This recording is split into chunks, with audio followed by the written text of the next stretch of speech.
the engine captain.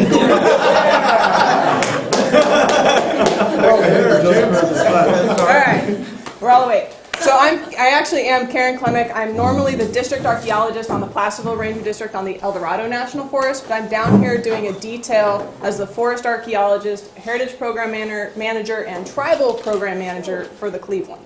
Put that on business card. Right? Wow. Surprisingly, they haven't given me one for my 120 days here. So yeah, big, long, lots of titles, and the nuances and everything. I could stand up here for days talking about it, but I won't. I was planning on shoving this all into about 15 minutes, so the fact that I have half an hour is awesome. I'll spread it out a little bit more, but I'm still going to try and run through the slides pretty quick. There are a lot of them. I want you guys to see everything, and we can always go back, and if you have more questions, I'm happy to come out and talk to you guys individually at your stations, on the phone, whatever you guys want. Like I said, I'm here through the end of April. Hopefully they'll have somebody permanently in the position shortly thereafter, not have a big gap there in transition. And I know that on my forest, what I do on my district is I actually go out every year. We have annual fire refreshers, all of the crew's coming on, they're getting their basics, they're getting their crew orientation and everything. I go out, I introduce myself, and I talk a little bit about archaeology.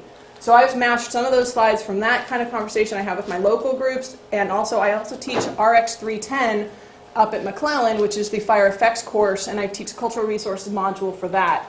And that was you kind of honed down to an hour presentation and a hands-on lab from a week-long presentation for archaeologists looking at the effects of fire. So there's a lot of information from that course here, and a lot of that came from quite a bit of research done by some of my colleagues through the years. So I'm going to try and give you guys a lot of information. It's going to be way more than you can actually take in right now, but take this as a starting point. Use these tools, the words I'm giving you, the things I'm going to give you, to engage whoever your permanent archaeologists are. There's also going to be a second archaeologist getting hired, hopefully going to show up in June. So you'll have 2 for the forest, which is, again, not a lot for this big of an area and with the complexity and everything that you have down here, but it's a starting place, and I want to empower you guys to talk to those people and start asking some of the questions I'm going to be bringing up for you.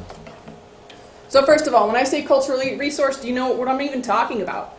We're talking about something that's non-renewable, and that's why it's so important that whatever we're planning, we're taking into account what our effects are on these things. It's relating to past human life. And when I say it's non-renewable, we can't replant these. We can't make new archaeological sites. Once it's gone, it's gone. So we have to be really careful with whatever it is, our actions that we're planning on the ground and the projects that we're doing. We usually are studying cultural resources through archaeology, and that's looking at specific sites and artifacts and materials that have been left behind by people in the past. And this can be thousands of years to hundreds of years to even closer to the more modern history. Specifically, archaeology is not Indiana Jones, nor is it Lara Croft. As fun as they are, and as much as I love both of them, that is not the case, and really specifically, it is certainly not the study of dinosaurs. So, breaking down into it, what am I talking about? Again, we're dealing with human history, and we're doing that with archaeology, which is the reconstruction of human behavior through material remains and their context. And that's a big deal, this context bit, because how things are found in relation to each other helps us tell that story. Because think about the fact that we're trying to piece together a really complicated puzzle with about, 5% of the pieces.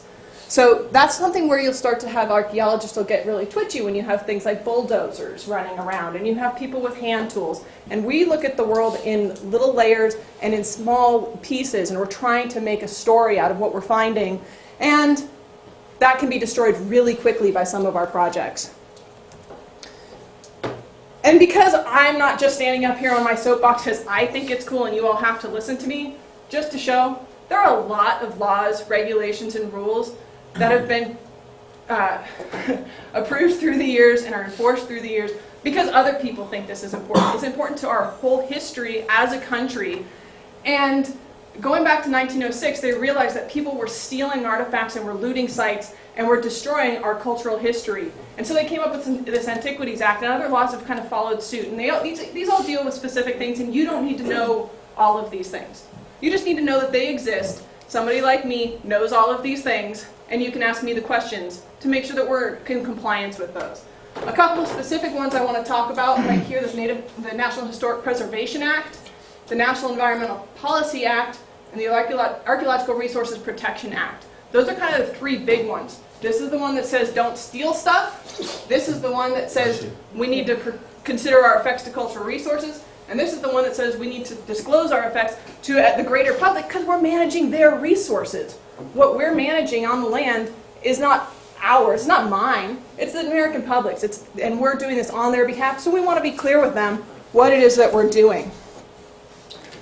So more specifically, the Preservation Act, we want to assess the effects of our project. So if we're planning a project to prescribe burn, putting in a road, making a campground, whatever it is, we want to know if we're going to be affecting cultural resources. And then we have the NEPA, you referenced that earlier. We want to be able to disclose the effects. Whatever we're doing, tell the public, hey, this is what we're doing, this is why we're doing it, this is why it's good, this is why it's bad, this is the decision that we're making. So it's all above the board, we're clear, we're making it make sense to people. You were saying that you wanted to understand how it all fits together. This is why we're doing it, because we want to be able to explain it to the public who are watching us and making sure we're taking care of their resources. And in addition, we also are consulting with tribes because we're working on a lot of their resources as well and things that are really important to them for reasons that we might not even understand. So there's a specific kind of resource, traditional cultural property, that might be sacred to them.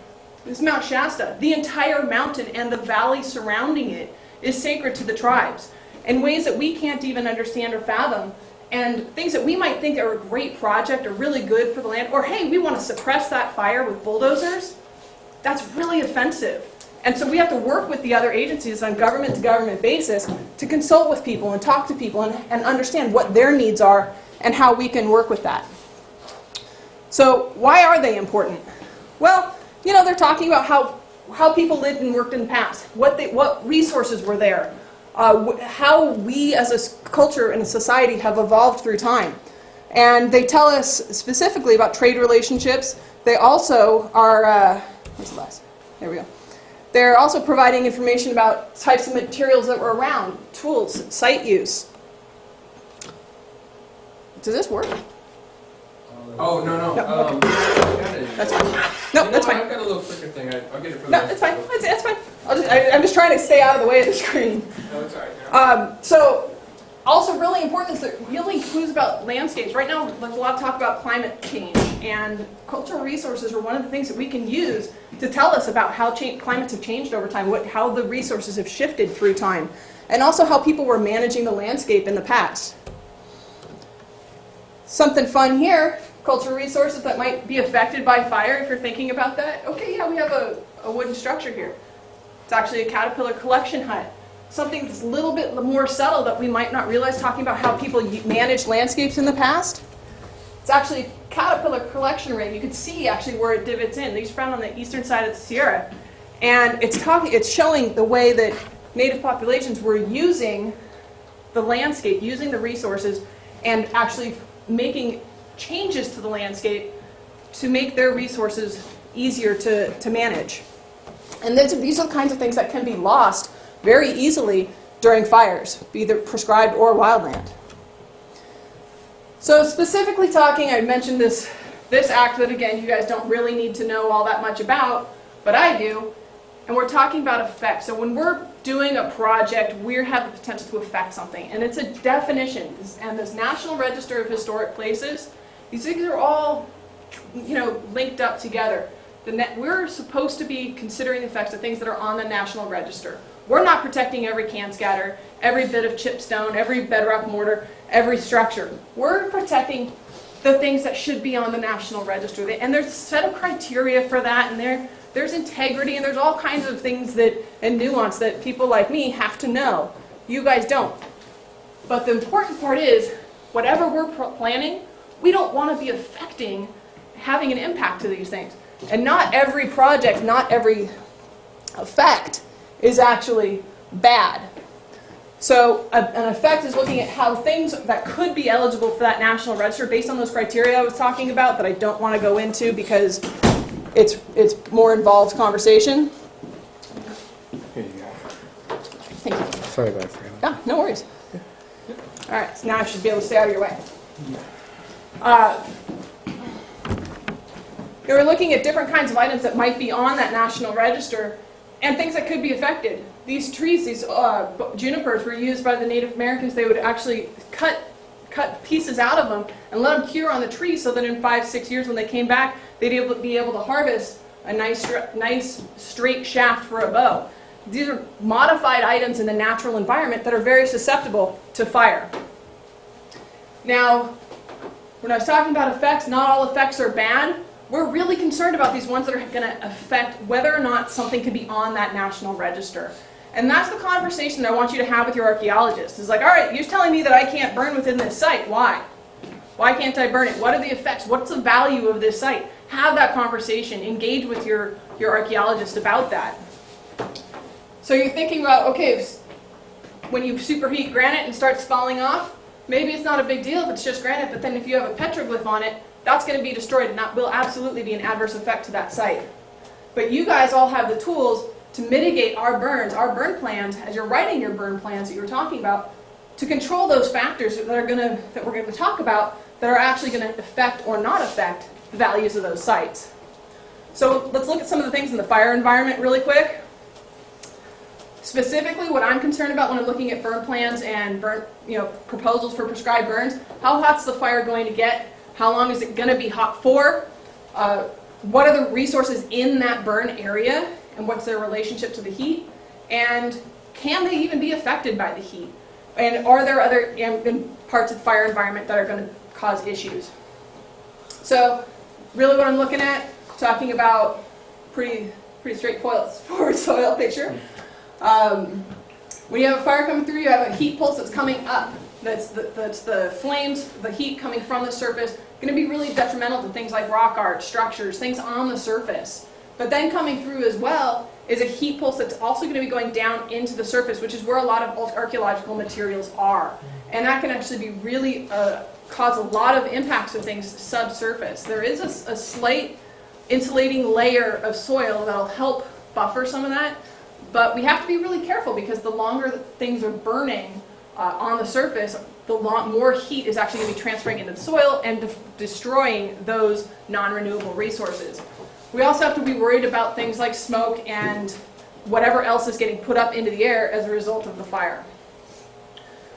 As a quick summary, the longer the fire residence times are going to be, you're going to have an increase in effects. Surface resources are generally going to be more altered in a fire than subsurface. Higher temperatures are going to be causing more effects, and effects are going to increase with wind speeds and as fuel loads increases. And as depth and soil moistures decrease, what do we have right now? We have a lot of dry stuff out there. Right now we've had quite a bit of rain this season, but it's going to dry out again really fast. And while we have really high low soil moistures, there's a better chance that we're going to have impacts to cultural resources. Again, as you guys are writing your burn plans, we can mitigate this. If you guys are communicating with the archaeologists and understand, well, these are the sites that are out there, these are the resources I'm concerned about, how about we look at it this way? Let's burn in the winter, let's burn in the fall, let's burn in the spring, let's remove some of the fuels first offhand. There's a lot of techniques that you guys can work with. You guys have that power and that expertise to work with us to protect what we need. A couple of specific effects, I'm going to try and buzz through these because I have a lot of these. Pretty obvious, ground disturbing activity, make a lot of damage really fast. Retardant can be a great idea, but especially in wildland fire situations, but it's also something that can contaminate sites. It has salts and other minerals in it that'll actually exfoliate the different stones. It'll actually adhere to rock art panels. It'll adhere to surfaces and work on eroding that. So we want to be careful when we're using techniques like using fire retardant or foam or any of those kinds of things. We have to consider what that material will do to the resource that is in question. Erosion. You were asking questions about burn area emergency response. It's a big problem after fires. After the landscape has been cleared off, hopefully your prescribed burns are not looking like this. I'm just going to hope on that. But this can be a big problem for moving sites. We're talking about a large you know, where are my arc sites? They're in the ground. What's happening when the ground is moving? Well, my site's gone. I can't put it back.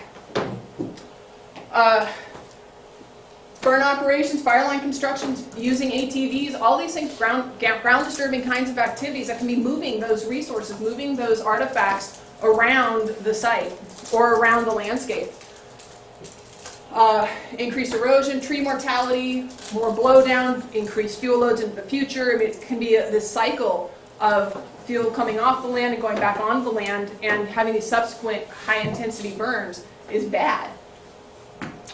Something we need to consider and think about when you're writing your burn plans. Think about what the likelihood of escape is and be honest about it. We want to disclose that. You want to let me know so that I'm making a big enough box that if it gets away from you, we have that planned. And you don't accidentally say, all right, we're chasing after this thing as it spots across the line, and we're, oh shoot, we just bulldozed through an arc site because we didn't make the box big enough in our planning. It's pretty easy to make that box as big as I want, depending on what you need. Another concern is once we're doing a prescribed burn, we're making the ground more visible. People like archaeological materials. Remember all those laws I showed you? People like to ignore them. Doesn't mean that they're not in place. People like to go out, steal artifacts, sell artifacts, put artifacts on their kitchen windows, whatever it is that they want to do with them. It's still illegal, it's still federal property, it's still the people's property. And this is always often a problem, so we have to consider, are we going to be exposing an archaeological site in a highly public area, a place where people are walking and hiking, and they're going to be able to see now all of these artifacts that previously were buried by the brush. Again, is one better than the other? Well, we have to weigh those considerations, look at the pros and cons, and that's part of NEPA, part of the analysis. So looking just really quick, some of these effects, what I'm talking about is, remember I was talking about that effects versus an adverse effect? Something like lead has a really low melting temperature, but lead tells us specific things about artifacts, just about metal artifacts. They were only used during certain times. Those adverse effects are going to be things that are affecting the resources that we're talking about, taking away that information, the ability to tell when something was used, where something was made, how long it was used, what it was used for. With those things getting destroyed and taken by fire, that's going to be that adverse effect. Can we control those temperatures so that we know that we're not going to be burning? Yeah. Can we collect those artifacts? Sure.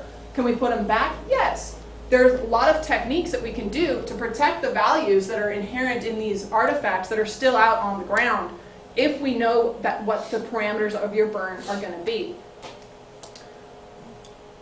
Again, glass.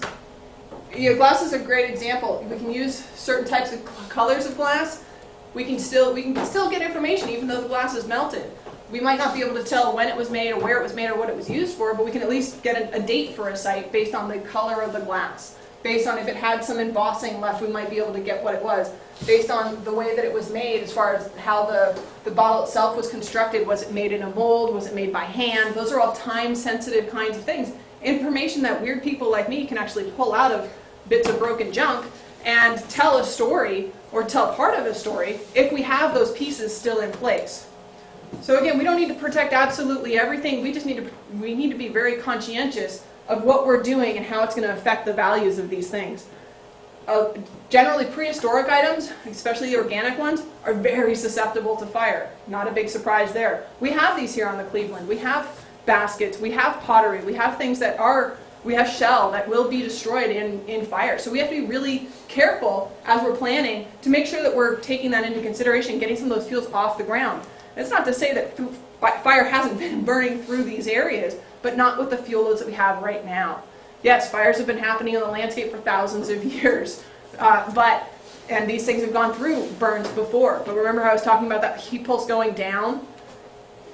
With just a grass layer or a light fuel load, that heat pulse doesn't go very far down. With the fuel loads that we have now, it's going farther down and destroying more of the subsurface materials.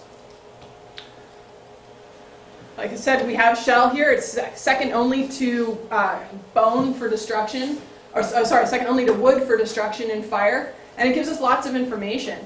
We're able to tell a lot about a culture based on their ornamentation, based on whether or not they have a monetary system, based on how far things are traded. Finding some of these specific types of shells, as far as the Great Basin, we know that there's settlement patterns. There's people trading and talking to each other, finding them up in the northern part of the state, out in the Great Basin.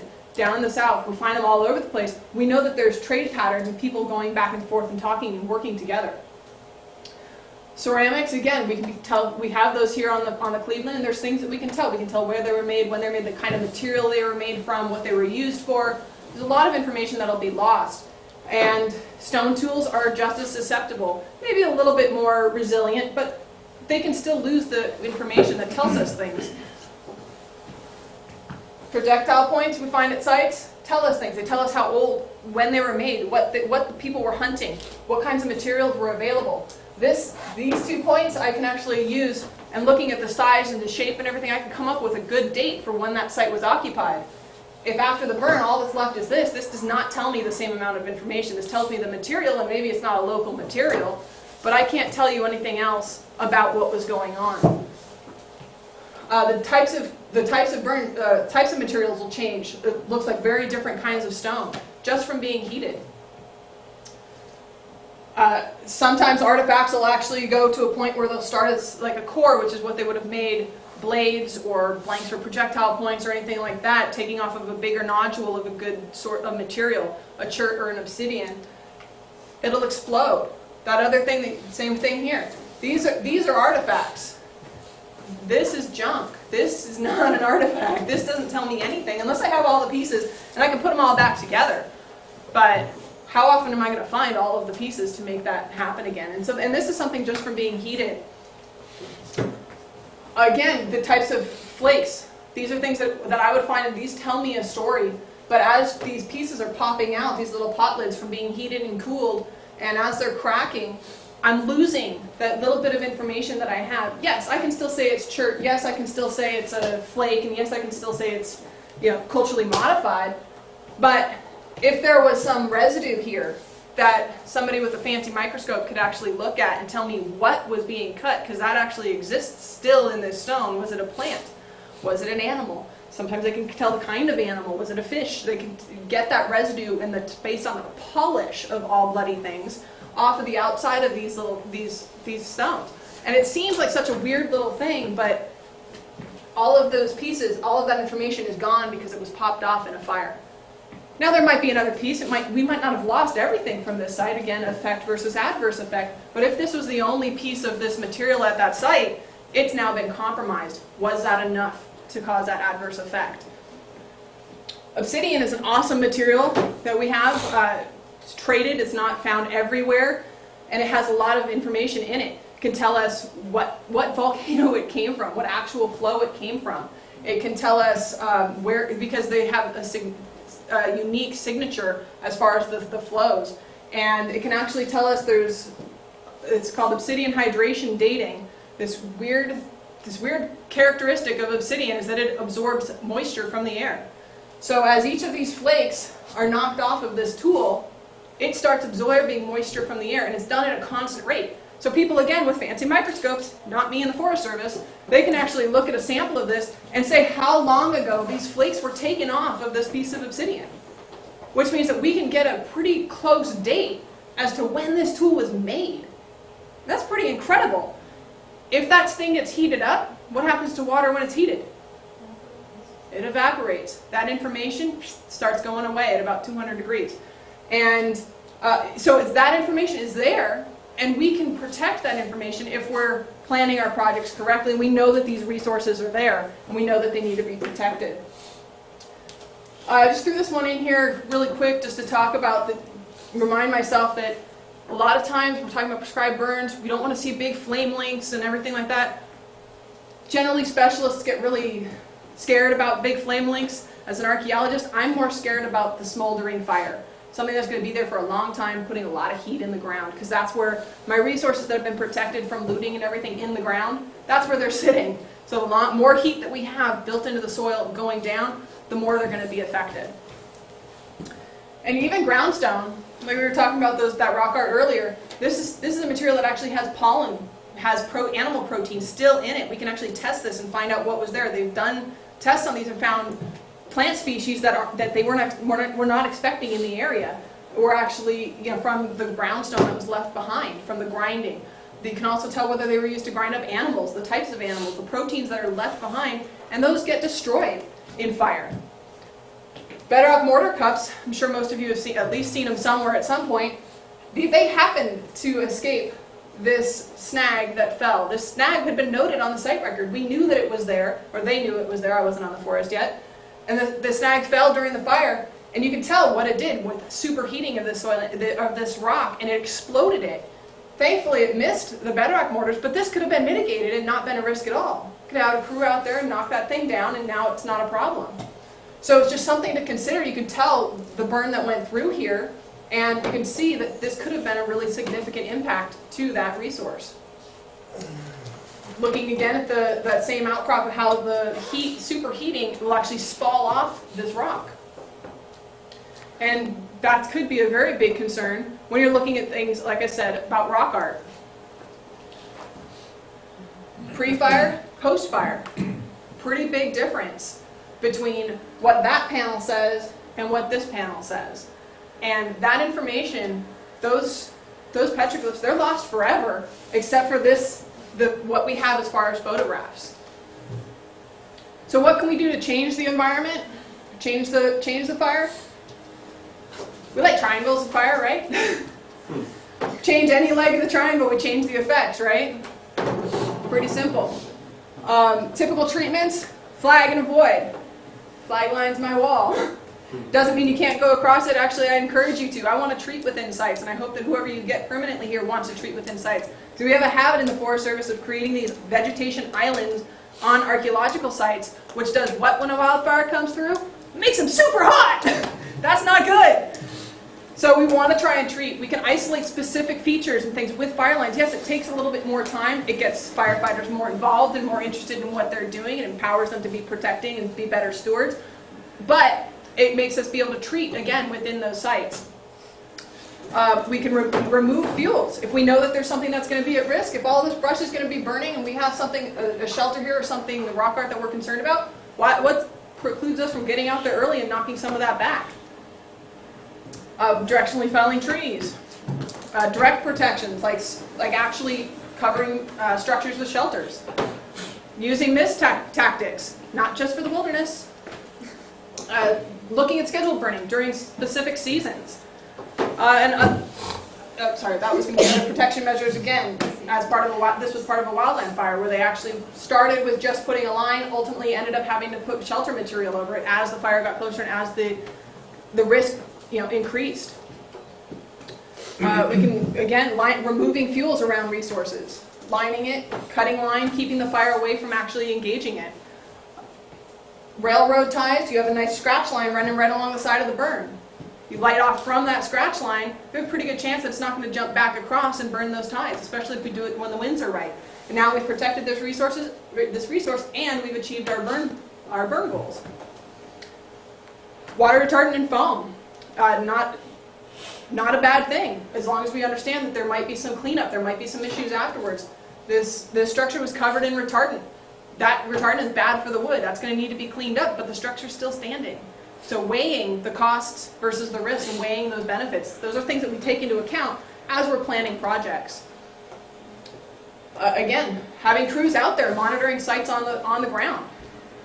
And we have to understand, and you guys need to know, is it's not a cookie cutter approach. We can't just say every site we're going to do this, because what's good for one resource might not be good for another. So I'm going to need, or your archaeologist is going to need, enough information about the fuels that you're expecting, the burn times, the season, all that kind of stuff, to be able to make these decisions as far as, oh, okay, I've got this kind of resource, I'm expecting this kind of fire behavior, and I'm expecting that this is not going to have an effect on this resource. And it's not to say that stuff doesn't always go as planned, things don't get impacted, but we want to make sure that we're above board and doing the best that we can for the public that we're representing in managing these resources.